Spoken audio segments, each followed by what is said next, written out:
Assalamualaikum warahmatullahi wabarakatuh. Nama saya MVK Febiusin Zahir, Fakultas Ekonomi dan Bisnis, Prodi Manajemen kelas 5B pagi dari Universitas Ma'arif Hasyim Latif Sidoarjo. Kali ini saya akan mempresentasikan hasil kinerja saya mengenai marketing syariah atau pemasaran syariah, produk dan jasa dari bank syariah. Tugas ini dibuat untuk memenuhi UAS pemasaran syariah yang diampu oleh dosen Profesor Dr. Ahmad Fatoni Rodli, MPD.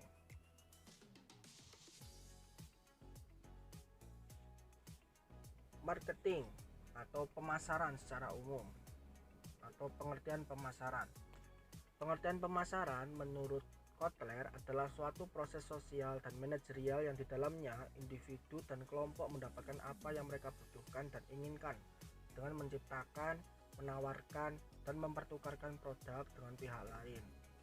Kotler 1997 nomor 8. Pemasaran secara umum adalah sebuah strategi bisnis yang mengacu pada aktivitas yang dilakukan perusahaan untuk mempromosikan penjualan suatu produk.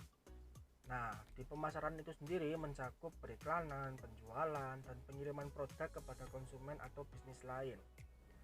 Beberapa aktivitas pemasaran seringkali dilakukan oleh perusahaan lain. Marketing syariah.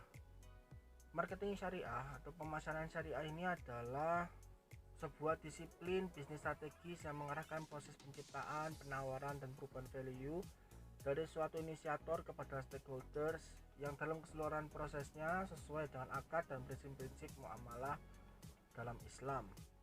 Artinya bahwa dalam marketing syariah itu sendiri seluruh proses baik proses penciptaan, penawaran maupun perubahan nilai tidak boleh ada hal-hal yang bertentangan dengan akad dan prinsip-prinsip muamalah yang Islami.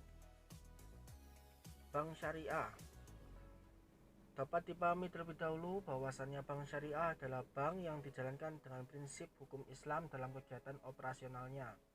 Di Indonesia sendiri sudah banyak bank syariah yang berdiri sejak lama, namun masyarakat Indonesia lebih cenderung menggunakan bank konvensional sebagai sarana mereka dalam bertransaksi perbankan, yang dikarenakan mereka beranggapan bahwa bank konvensional lebih efisien dan mudah dalam bertransaksi.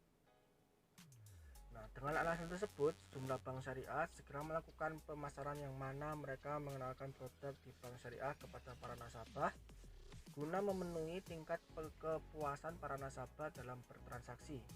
Banyak konsep pemasaran yang digunakan oleh sejumlah bank syariah selama mereka tetap menjalankan corporate ethical identity atau identitas etik perusahaan.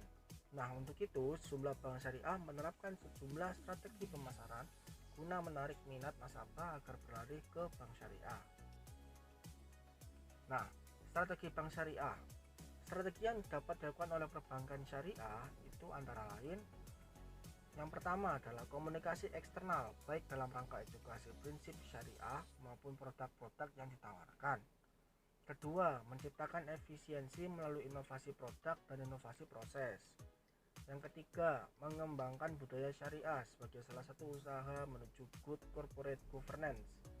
Yang keempat, penawaran berbagai produk perbankan syariah. Yang kelima, jaminan keamanan.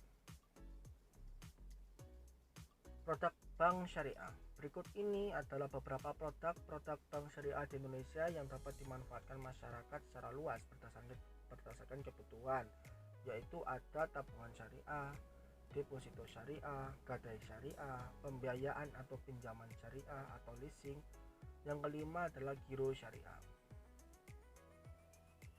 Nah, keunggulan bank syariah. Keunggulan bank syariah yang dibedakan terhadap bank-bank konvensional yang lain, yaitu pertama adalah berpedoman pada prinsip-prinsip syariah. Karena bank syariah ini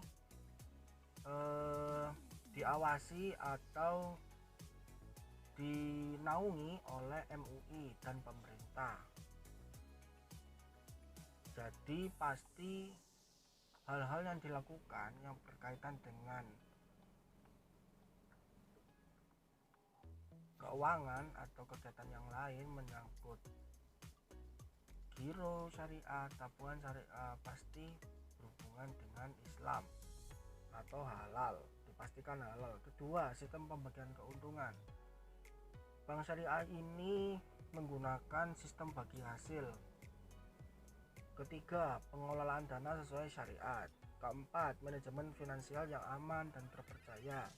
Yang kelima, nasabah sebagai mitra. Yang keenam, jumlah angsuran tetap. Ketujuh, transparansi sistem. Kedelapan, menggunakan prinsip akad. Kesembilan, ada kewajiban zakat 2,5%. Jadi sekian presentasi dari saya, kurang lebihnya saya mohon maaf yang sebesar-besarnya. Wassalamualaikum warahmatullahi wabarakatuh.